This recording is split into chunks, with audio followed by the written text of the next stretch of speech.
This is Top Accurate Global News Update. I am Abiodun Mohammed.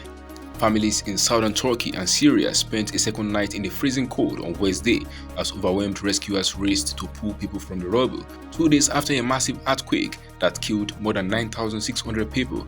In Turkey, dozens of bodies, some covered in blankets and sheets, and others in body bags, were lined up on the ground outside a hospital in Hatay province. Many in the disaster zone had slept in their cars or in the streets under blankets, fearful of going back into buildings shaken by the 7.8 magnitude tremor, already Turkey's deadliest since 1999, that hit in the early hours of Monday.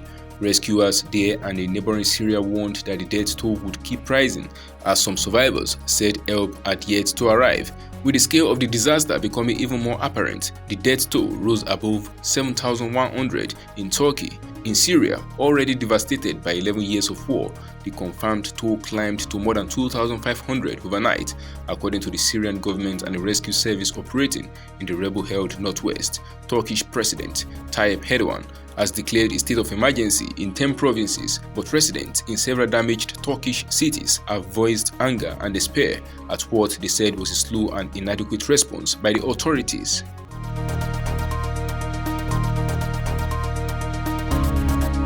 Ukrainian President Volodymyr Zelensky will travel to Britain on Wednesday to meet Prime Minister Rishi Sunak. Sunak's office said the first such trip since Russia sent its troops into Ukraine in February last year. Zelensky will visit Ukrainian troops currently training in Britain and address the British Parliament, the statement said. Sunak's office announced plans to expand training for the armed forces of Ukraine to sea and air, including fighter jet pilots and marines, and accelerate the supply of military equipment.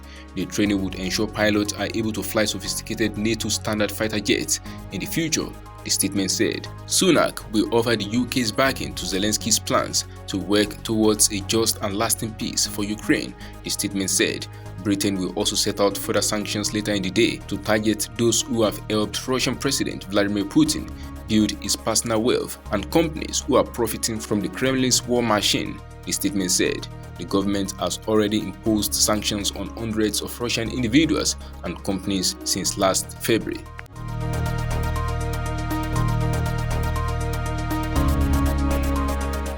The United States Navy has released the first official images of its efforts to recover what Washington says was a Chinese surveillance balloon, which was shot down over the Atlantic Ocean after being spotted in US airspace last week. The photos published on Tuesday showed US Navy members from an explosive ordnance group leaning over a rigid-hull inflatable boat and pulling in broad swathes of the balloon's white outer fabric and shell structure. Using underwater drones, warships, and inflatable vessels, the Navy is carrying out an extensive operation to gather all the pieces of the device, which spent several days flying over North America last week before being shot down on Saturday off the coast of South Carolina. The balloon measured approximately 60 meters tall and was carrying a long sensor package underneath, which the head of US Northern Command, General Glenn Van Herk, said earlier this week was about the size of a small regional jet, while Beijing has said the balloon was an unmanned civilian airship that was primarily gathering weather data and had blown off course. Washington denounced its presence in US airspace as an unacceptable violation of the country's sovereignty.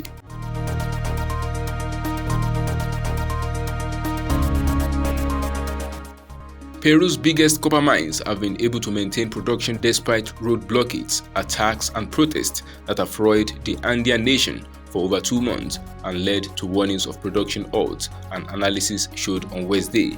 The analysis of power usage data by journalists at some of the key mines in Peru, the world's number 2 copper producer, indicates that activity at the deposit remains near normal levels, although a source close to one major mine said the risk of stoppages was rising. The South American nation has been gripped by anti-government protests since the December 7th ouster of leftist President Pedro Castillo.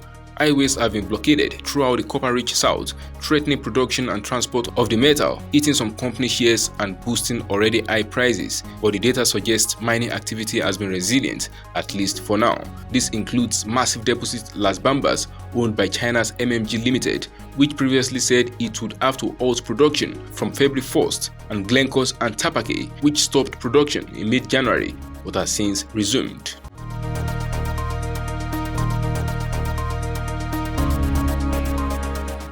The media regulator in the Democratic Republic of Congo has ordered the local office of satellite television provider Canal Plus to remove Rwandan channels from those it offers to the country.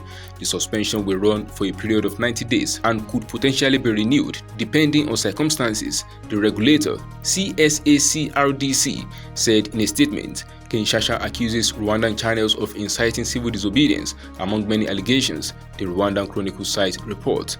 The Canal Plus offer has about 10 Rwandan TV channels, including Rwandan State Broadcaster (RBA), that air news and commentary programs about the ongoing war in eastern DR Congo. The news site adds, DR Congo, the US and UN experts accuse Rwanda of backing the M23 rebel group in the eastern part of the country. Rwanda has denied this and blames the Congolese government for the unrest in mineral-rich eastern DR Congo. That is the size of top accolade global news updates. You can follow us on our social media platforms as displayed on your screen. Happy midweek.